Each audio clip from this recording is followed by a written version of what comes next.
వేదికలను అలంకరించిన ప్రధానోపాధ్యాయుల గారికి మరియు ఉపాధ్యాయుల గారికి, ఏసీ చైర్మన్ గారికి, గ్రామ పెద్దలకు, విద్యార్థులకు, పూర్వ విద్యార్థులకు, నాతో అనుబంధం ఉన్న, నాతో ప్రేమగా నా శ్రేయోభిలాషను కోరుకున్న ప్రతి ఒక్కరికి కూడా హృదయపూర్వక ధన్యవాదాలు. నేను November 4th, 2010లో ఇక్కడికి వచ్చాను. అంటే ఇప్పటికీ 13 సంవత్సరాలు 8 నెలలు ఉంది. అంటే దగ్గరగా 14 years కంప్లీట్ కాబోతుంది. కానీ నాకు 14 years లాగా లేదు, జస్ట్ 4 years లాగా కూడా లేదు. 4 daysలో వెళ్ళిపోతున్నానే ఆ ఫీలింగ్ నాలో ఉంది. ఎందుకంటే ఈ ఊరు జనాలు కానీ చాలా మంచివారు. వాళ్ళతో ఉన్న స్నేహం కావచ్చు, వాళ్ళతో ఉన్న ప్రేమ కావచ్చు, వాళ్ళలో ఉన్న అభిమానం కావచ్చు, ఎన్నటికీ మరోలేదు. ఇంత గొప్ప ఊరును నేను ఎంచుకున్నందుకు నేను చాలా సంతోషపడుతున్నా. ఏ జన్మలో ఏ పుణ్యం చేసినా తెలియదు, కానీ ఆడ నాకు జాబ్ వచ్చినప్పుడు ఆ లిస్ట్ కనపడుతుంది ఆ ఊరు సెలక్షన్స్లో. ఈ ఊరితో నాకు అనుబంధం లేదు, ఈ ఊరు అంటే తెలియదు. ఈ ఊరు కోరుకుంటా అంటే ఎందుకో బ్రాహ్మణ కొత్తపిల్ల అంటే ఒక అర్ధ గంటగా చూస్తున్నా, ఇక్కడ బ్రాహ్మణ కొత్తపిల్ల ఒకటి పెద్ద అక్షరాలతోటి లాంగ్ కనపడుతుంది. మిగతా చిన్న చిన్న పేర్లు, అందులో బ్రాహ్మణ కొత్తపిల్ల అయితే బాగుంటుంది కావచ్చు అని ఒక ఎక్స్పెక్టేషన్. అంటే ఈ ఊరు జనాలలో ఏ ఒక్కరు కూడా మనకంత పరిచయం లేదు. కోరుకున్నా అంటే ఏ జన్మలో ఏ పుణ్యం చేశా కానీ ఈ జన్మలో ఈ ఊర్లో నేను ఉపాధ్యాయునిగా పనిచేయడం నేను అదృష్టంగా భావిస్తున్నాను. నేను ఈ స్కూల్కి వచ్చినప్పుడు 150 మందితోటి విద్యార్థులు ఉన్నారు. అప్పుడు చాలా ఉత్సాహం, అంటే కొత్తలో అంటే మేము వచ్చిన ఇక్కడ జనాలు కూడా, పిల్లలు కూడా చాలా మంచిగా ఉన్నారు, వాళ్ళు షార్ప్గా ఉన్నారు. వాళ్ళ కోసం ఎంతో కష్టపడ్డాం. అప్పుడు మాకు స్టాఫ్ లేదు, అప్పుడు 4-5 ఒకసారి 3 ఉన్నాం. కొందరు టీచర్ అంటే వాళ్ళు లాంగ్ లీవ్ పెట్టి దూరంగా వెళ్ళిపోవడం, ఉండకపోవడం వల్ల 3 ఉండేది. ఆ 3లో ఒకరు సెలవు పెడితే 2 ఉండేది. ఆ 150 మందికి 120 మందికి ఉండేది. నేను వచ్చిన మాత్రం నాకు సపోర్టివ్గా సుమన్ సార్ ఉండేది, సరిత మేడం ఉండేది, అప్పుడు శ్రీకాంత్ సార్, జ్యోతి మేడం, వాళ్ళు ప్రవీణ్ సార్ కానీ వీళ్ళందరూ ఉండేది అన్నట్టు. అప్పుడు మేము చేసే వర్క్ కూడా అంత కమిట్మెంట్తో ఉండేది. ఆ ఒక్కరు కానీ ఇద్దరు కానీ ఎంత కమిట్మెంట్ అంటే అంత కమిట్మెంట్ చేసి, నాలో ఒక కమిట్మెంట్ ఉంటుంది. టైమింగ్ అనేది నేను ఎప్పుడు మిస్ కాలే. నాకు తెలిసి ఈ 14 సంవత్సరాలలో ఏ ఒక్కరోజు కూడా బడికి లేట్ రాలేదు. నాకు రాబోద్ది కాదు, నేను 1 నిమిషం లేట్ అంటే నాకు బడికి రాబోద్ది కాదు. అది అలవాటు అయ్యేది. ఇక్కడ కాదు, మినిమం డిగ్రీలో గవర్నమెంట్ కాలేజే. బట్ ఏంటంటే డిగ్రీలో కాలేజ్ పోతే ఎప్పుడైనా పోవచ్చు జనరల్గా, కానీ ఎప్పుడు కూడా లేట్గా పోయిపోయింది. అది చిన్నప్పటి నుంచి అలవాటు అయింది నాకు. స్కూల్ టైంలో కూడా స్కూల్లో కూడా ఎప్పుడు కూడా సెలవు పెట్టలేదు, ఎప్పుడు కూడా ఫంక్షన్లో పోలేదు. అంటే మనం ఏదో నేర్చుకోవాలి, ఏదో సాధించాలి అని బాగుండేది. కానీ నాలో సాధించాలనుకున్నది నేను సాధించలేదు. బట్ ఇది నాకు అదృష్టమే కావచ్చు. నేను ఎస్ఐ కావాలనుకున్నా ఫస్ట్, అది బాగుండే. కానీ ఇంట్లో సపోర్ట్ చేయలేదు, వద్దు ఎస్ఐ నీకు అసలే వద్దు. అప్పుడున్న పరిస్థితులు నక్సలిజం కావచ్చు, అప్పుడున్న పరిస్థితులు బాగుండకపోయేది. నీకు వద్దు, నీకు ఆపోజిట్ వద్దు కావాల్సింది ఇంట్లో ఉండేవి కానీ వద్దు అనేది. అంటే ఆ వద్దు అన్నందుకు ఈ ఊరికి వచ్చాను కావచ్చు, లేకపోతే రాకపోయేవాడు. కంపల్సరీ జాబ్ వచ్చు, ఎస్ఐ కొట్టి కంపల్సరీ వచ్చు. అటువంటిది ఇక నేను రూట్ మార్చుకున్నా, ఒక టీచర్ అయితే బాగుండన్నది. నెక్స్ట్ ఆల్టర్నేట్గా నాకు అదొకటే నచ్చింది. అది నేర్చుకోవడం అంటే నేను దానికోసం ప్రిపేర్ కావడం, జాబ్ రావడం, ఇక్కడికి రావడం అనేది చాలా అదృష్టం. కానీ ఇన్ని రోజులు మా స్టాఫ్తో కావచ్చు, ఊరి జనాలతో కావచ్చు, మేము ఏది అయినా కమిట్మెంట్ తోటి మా టీచర్లు ప్రతి ఒక్కరు కూడా నాతో సోదరభావంగా ఉండేది. ప్రతి ఒక్కరూ హ్యాపీగా ఎన్ని రోజులు ఉన్నామో అన్ని రోజులు అంటే సంతోషంగా ప్రతి ఒక్కరూ షేర్ చేసుకునేది. వర్క్ను షేర్ చేసుకున్నది, హ్యాపీనెస్ని షేర్ చేసుకున్నది, శాడ్ని ప్రతి ఒక్కటి షేర్ చేసుకుంటూ ప్రతి ఒక్కటి కూడా మేము ముందు ఇన్ని రోజులు ఇక్కడ పనిచేసామంటే మాలో ఉన్న కమిట్మెంట్ తోటి. కొన్ని స్కూళ్ళలో ఏమవుతుందంటే కలిసి ఉంటారు, ఊరికే గొడవలు ఉంటా ఉంటాయి, సార్లు గొడవలు ఉంటా ఉంటాయి. ఆ గొడవల వల్ల ఏమవుతుంది, ఎక్కువ రోజులు పని చేయలేదు. ఇన్ని రోజులు నేను పని చేసినంటే అంత మంచి టీం నాకు దొరికిందంటే నేను అదృష్టం. ఇక్కడ ఊరి జనాలు అయితే అది చెప్పుకోలేమన్నట్టు. ఈ ఊరి కోసం, మన ఈ బడి కోసం మేము ఎప్పుడు ఏది అడిగినా కూడా ఊళ్ళో ఉన్న లీడర్స్, శ్రేయభిలాషులు, పెద్దలు కానీ ఎవరైనా కూడా మాకు మ్యాక్సిమం అందుబాటులో ఉండేది మురళీ డాక్టర్ గారు. వాళ్ళతో పాటు ఉన్న టీం, వాళ్ళ వార్డు మెంబర్లు కావచ్చు, సర్పంచ్లు కావచ్చు, మాజీ సర్పంచ్లు కావచ్చు, మాజీ వార్డు మెంబర్లు కావచ్చు, రాజకీయ పార్టీ నాయకులు కావచ్చు, ప్రతి ఒక్కరు కూడా మాకు వెన్నంటి ఉంటూ మమ్మల్ని ప్రోత్సహిస్తూ మమ్మల్ని నడిపించాలి. మీకు ఏం కావాలో అడగండి మేము ఇస్తాం, మీకేం కావాలో అడగండి మేము ఇస్తామంటూ మాకు అన్నీ ఇచ్చారు. స్కూల్లో లేదంటూ ఏది లేదు, ప్రతిదీ ఉన్నది. కానీ ఇప్పుడు నేను వెళ్ళిన అమ్మాపురం స్కూల్ ఉంది సపోజ్, అక్కడ 300 మంది పిల్లలు ఉంటారు కానీ సౌకర్యాలు లేవు. ఇక్కడ సౌకర్యాలు ఉన్నాయి కానీ పిల్లలు లేరు. అక్కడ బాత్రూమ్ పోవాలంటే బయటకే పోవాల్సింది. 300 మంది పిల్లలకు కూడా బాత్రూమ్ లేదు, ఒకటే ట్యాప్. ఇక్కడ మన 3 ట్యాంకులు ఉన్నాయి, బాత్రూమ్లు ఉన్నాయి, అన్నీ ఉన్నాయి, ఇంట్లో డిజిటల్ అన్నీ ఉన్నాయి ఇక్కడ. కానీ దీన్ని ఉపయోగించుకోవట్లేదు ఊరు. దయచేసి ఈ ఊరు అంటే మన గ్రామాన్ని మనం కాపాడుకోవాలంటే, మనం పాఠశాలను కాపాడుకోవాలంటే ప్రతి ఒక్కరం కూడా ఈ ఊరికి పిల్లల్ని పంపిస్తే ఇప్పటికి ఉన్న స్టాఫ్ అట్లనే ఉండు, ఇంకా ఉత్సాహంగా వీళ్ళు పనిచేస్తూ ఉండు. నేను కూడా వచ్చిన చాలా దాదాపు 10 సంవత్సరాలు 12 సంవత్సరాలు ఉత్సాహంగానే పనిచేసాం. వెళ్తుంటే ఏమవుతుందంటే స్ట్రెంత్ తగ్గిపోతూ ఉంది. స్ట్రెంత్ తగ్గిపోతూ ఉంటే నిరుత్సాహం ఎందుకు తగ్గిపోతుందంటే చాలా రీజన్స్ ఉన్నాయి. 4th అయిపోయేసరికి 5th గుర్తురాలు చాలా అయినాయి, ఎవరు ఉండట్లేదు, గుర్తురాలకు వెళ్ళిపోతున్నారు హాస్టల్స్. 6th మోడల్ అంటున్నారు, ఏ ఒక్కరు ఉండట్లేదు, అవి గవర్నమెంట్ అవి వెళ్తున్నారు. మన ఫస్ట్ క్లాస్లో చేరు కావాలంటే అక్కడేమవుతుంది, నర్సరీ ఎల్కేజీ ఫస్టే వెళ్ళిపోతున్నారు. మనకు ఫస్ట్ క్లాస్లో 6 years వస్తేనే మనం ఇక్కడ చేంజ్ చేసుకోవాలి, అది లేదు. అలాంటి ముందే ప్రైవేట్ తీసేసుకుంది, మనకు ఫస్ట్ క్లాస్ చేంజ్ చేయడానికి లేదు, అటు 5th నుంచి ఉండట్లేదు. అంటే మన ఒక్క స్కూలే కాదు, మ్యాక్సిమం ఒక 90% స్కూల్స్లలో ఇదే పరిస్థితి. ఏ స్కూల్ పోయినా 40, 50, 30, 20 ఇదే రేంజ్లో ఉంటుంది. అంటే మన వ్యవస్థ మనకు కాబట్టి మన పిల్లలకు కూడా జాబ్స్ రావు, అది ఎవరికి రావు.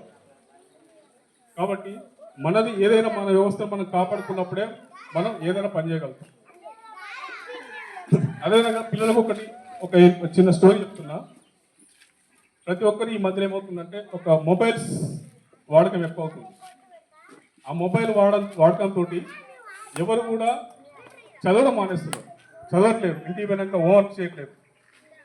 ఒకటి గుర్తుంచుకుంటే ఒక చిన్న స్టోరీ. ఒక పిల్లగాడు ఇంటికి వెళ్తే ఎప్పుడు ఫోనే, ఆ ఫోన్ చూస్తూనే ఉంటాడు. ఆ హోంవర్క్ ఉండదు, ఏముండదు, చదవడం ఉండదు. వాళ్ళ అమ్మ పరిస్థితి ఆరోగ్యం బాగుండదు. ఇది రియల్ స్టోరీ. అసలు ఏంటంటే ఆమె మంచానికి పరిమితం అయి ఉంటుంది. వాళ్ళ డాడీ ఒక్కడే కష్టపడాలి, ఫ్యాక్టరీ పోయి అంటే అమ్మాలి పని చేస్తూ ఉంటే ఇతనికి సంబంధించిన ఒక ఫ్రెండ్, ఆ పిల్లవాడు ఏంటంటే ఒక 9th, 10th క్లాస్ టైంలో ఒక ఫ్రెండ్ వస్తున్నాడు, వేరే ఊరి నుంచి ఒక ఫ్రెండ్ వస్తాడు. వచ్చి చూసేసరికి వాళ్ళ ఇల్లు కూడా సరిగా ఉండదు, అసలు ఉండడానికి కూడా. ఇప్పుడు సపోజ్ నర్సరీ ఇల్లు అనుకోరాదండి, నర్సరీ ఇల్లు లాంటి పరిస్థితి అది. కానీ పిల్లగానికి ఏ సోయి లేదు, వానికి ఒక మొబైల్ మాత్రమే సోయి. ఇప్పుడు మ్యాక్సిమం పిల్లలందరూ కూడా మొబైల్తోనే ఉంటున్నారు. ఒకటే చెప్తున్నా, అక్కడ పిల్లగానికి ఆ ఫ్రెండ్ రావడం అక్కడ టర్నింగ్ పాయింట్ అయింది. అతను ఒకటే చెప్పిండు, ఏంది నువ్వు ఇట్లా చేస్తున్నావు, నువ్వు మొబైల్ ఎందుకు వాడుతున్నావు, వాడద్దు, చదువుకోవాలంటే నెగ్లెన్సీ లేదు. వీనికి ఇట్లా సోయి రాదని ఏం చేసిందంటే ఆ పిల్లగాన్ని వాళ్ళ ఫ్రెండ్ను వాళ్ళ డాడీ పనిచేసే ఫ్యాక్టరీ దగ్గర తీసుకెళ్ళి అక్కడ చూసేసరికి ఆయన దీనంగా కూర్చున్నాడు, పని చేస్తా ఉన్నాడు, ఉట్టినే కూర్చుంటున్నాడు. అసలు తినడానికి కూడా మధ్యాహ్నం లంచ్ టైం అయింది, అసలు తినడానికి కూడా సరిగ్గా తిండి లేదు. అలాంటి పరిస్థితి చూసి మీ డాడీ చేసే పరిస్థితి ఏంది, నువ్వు చేసే పరిస్థితి ఏంది ఒక్కసారి చూడు. ఏ పిల్లగాళ్ళైనా మీరు గమనించండి, మీ తల్లిదండ్రులు ఎవరైనా కూడా చాలా కష్టపడతా ఉంటాం, గొడ్డు కష్టం చేస్తూ ఉంటాం, మనం ఎంజాయ్ చేస్తూ ఉంటాం. అలాంటి ఎంజాయ్ చేయడం వల్ల ఏమవుతుంది, మన చివరకు కూడా అంత వాళ్ళన్నా కష్టపడి అంత కొంత సంపాదిస్తారు, మన దేనికి పనికి రాకుండా పోతాం, ఏది కూడా పనికి రాకుండా పోతాం. ఎప్పుడైనా ఫస్ట్ కాంచి కష్టపడితే ఏదైనా సాధించగలుగుతాం. అక్కడ ఏమైందంటే అది చూసిన తర్వాత రియలైజ్ అయ్యి వాళ్ళ డాడీ కూడా అనుకున్నాడు, వాళ్ళ డాడీ కోరిక నేను కంపెనీలో పనిచేస్తున్నా, నా కొడుకు ఈ కంపెనీకి ఓనర్ అయితే బాగుండు అని ఆలోచన వాళ్ళ డాడీ కోరిక. ఆ డాడీ కోరిక ఆ ఫ్రెండ్ తెలుసు అన్నాడు. ఫ్రెండ్ చూస్తే ఫ్రెండ్ చెప్పిండు, అరే మీ డాడీ కోరిక ఇలాంటి పెద్ద కంపెనీకి ఓనర్ అయితే బాగుండు అనే కోరిక ఉందిరా అంటే అప్పటి నుంచి ఇక ఫోన్ కాదు కదా, ఏది పట్టుకపోయేది ఏముండకపోయేది, రావడం, అతను వర్క్ చేసుకోవడం, చదవడం, ఇదే.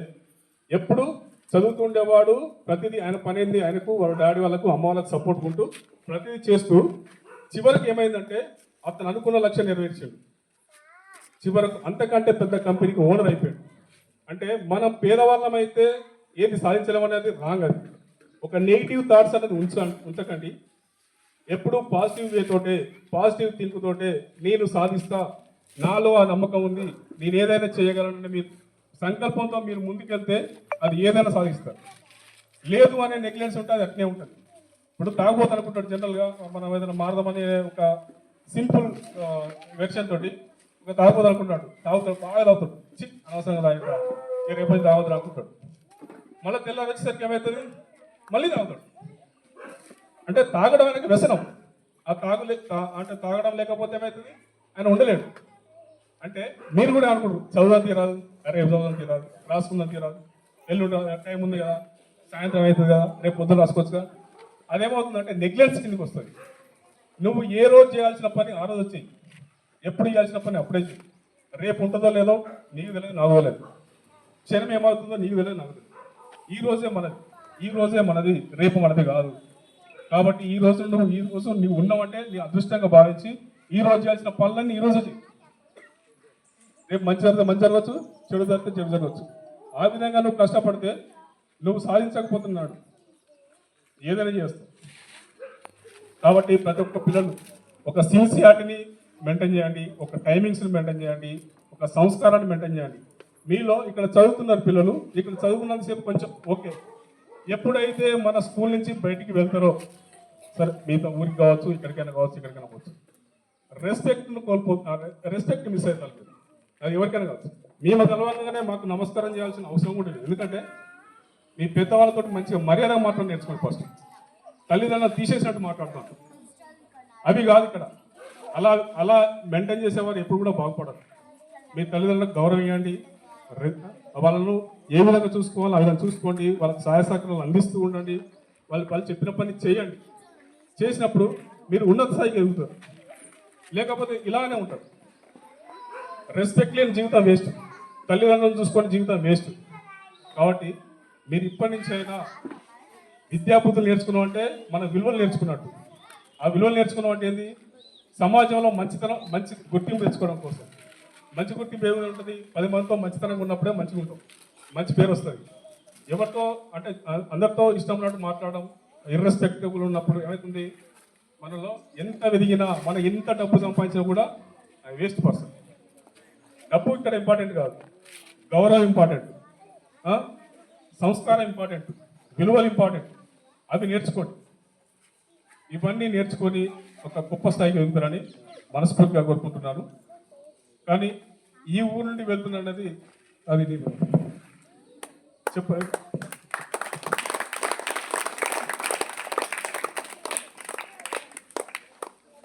పోస్ట్ పోన్ అయితే బాగుండు, ఇక్కడ నుంచి ఇంకా టైం ఇస్తే బాగుండు బాగుండే.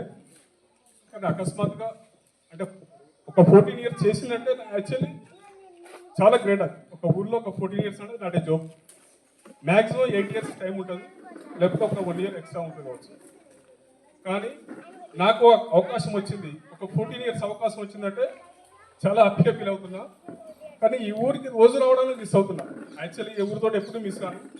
ఏది ఉన్నా కానీ, ఏ ప్రోగ్రామ్ ఉన్నా చెప్పండి, నేను కంపల్సరీ వస్తా. కానీ ఫిజికల్గా, మెంటల్గా ఎప్పుడు మర్చిపోను. ఫిజికల్గా మాత్రమే ఇక్కడికి రోజు రాలేకపోతున్నా, భారం మాత్రం ఉంది.